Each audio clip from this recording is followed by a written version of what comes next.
Aleichem Rabotai, Rabbi Kaba, bringing you more ancient wisdom from Jewish scripture you can use in your modern life. We are learning in the merit of Yehuda ben Michal and all of the ill children who need a refuah, who need to be cured. God willing, they will have their recovery soon. We are in Ketuvot, marriage contracts, page 23. The Gemara has been discussing the concept called ha-pesha asar, hu ha-pesha hitter. The mouth that says forbidden is believed to say it's permitted, such as the example we brought the other day of a woman comes to town and says, I was married, but now I'm divorced. We believe her that she's back on the market because we didn't know anything about her first marriage other than what she told us.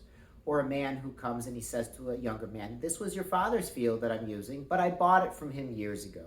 Since we never knew it was the father's field, we had no real claim to that field. And so he's believed not only the fact that it was the father's field, but the fact that he purchased it fair and square years ago, and it's his. Now today the Gemara brings an amazing and frightening application of this concept. In ancient times, even in not so ancient times, it was not uncommon for people to be kidnapped and then ransomed back. So back 2,000 years ago in Babylonia, there were bands of pagans who were armed and kidnapping people and then ransoming them. And unfortunately, when women were captured by these groups, there was a presumption based on the facts of the time that they would be molested, they would be violated by these criminal pagans.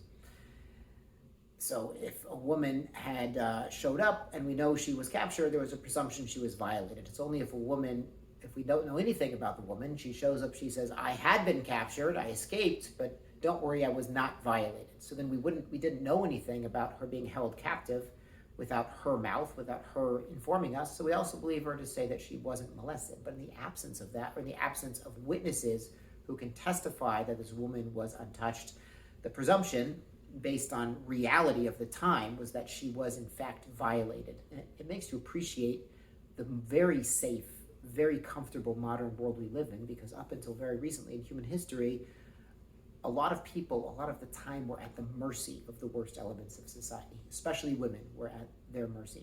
It was a terrible thing, and thank God it's better. But the Gemara today brings a story where a group of women were brought to Naharda by their captors, by the pagans who are seeking to sell them. And the father of Shmuel, he was one of the chief rabbis in the town, sends Jewish men to guard these women to make sure that they won't be molested again by the pagans. So Shmuel asks his father, why do we need this? Isn't there already a presumption? Who guarded them until now? Isn't there a presumption they've already been violated? Legally speaking, he's right. But his father answers him and says, if these were your daughters, would you treat them so lightly? And there's an incredible wisdom in what Shmuel's father told his son. What he's saying is, just because something went wrong before doesn't mean we should sit by and let it go wrong again. Just because there was a problem, and that problem might have permanent ramifications, it might be a real lasting trauma, but it doesn't mean we should allow it to keep going on. And this is an incredible lesson for all of us. In our lives, all of us have things that have gone wrong. But what we can't do is let that continue. We have to stop. It's enough right there. If something's going wrong, we have to say it's enough. I'm changing. I'm turning my life around for the better. I've been going down the wrong road. I've realized it's the wrong road. I'm going to stop. I'm not going to keep going. I'm going to fix it. You should know there's something called a sunk cost fallacy. And that's literally if someone made a bad investment, he put his money into a bad investment. Now he keeps putting his money into a bad investment. It keeps going down. It's not paying off. His business isn't working out. It could be literally investment. It could be a relationship. It could be a number of things. It's not working. You can't keep throwing good money after the bad. You can't keep putting in time and energy, which is your life. Your life is your time and energy. You can't keep putting that into something that's not paying off.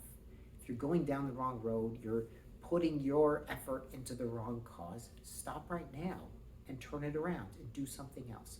Just because something went wrong in the past doesn't mean you should let it keep going wrong.